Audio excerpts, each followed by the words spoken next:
શું તમે પણ બદામને પાણીમાં પલાળ્યા વગર ઉપયોગ કરો છો? તો આ વિડીયો ખાસ તમારા માટે છે. મિત્રો, મોટાભાગના લોકો એવું માને છે કે બદામને એમનામ લેવામાં આવે કે પાણીમાં પલાળીને લેવામાં આવે, શું ફરક પડે છે?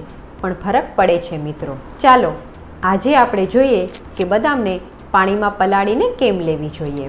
International journal of food science and ન્યુટ્રિશનમાં થયેલા રિસર્ચ મુજબ બદામની છાલમાં ફાઇટિક એસિડ હોય છે. આ ફાઇટિક એસિડ આપણા શરીરમાં આયર્ન, કેલ્શિયમ, ઝીંક જેવા પોષક તત્વોનું શોષણ થતું અટકાવે છે.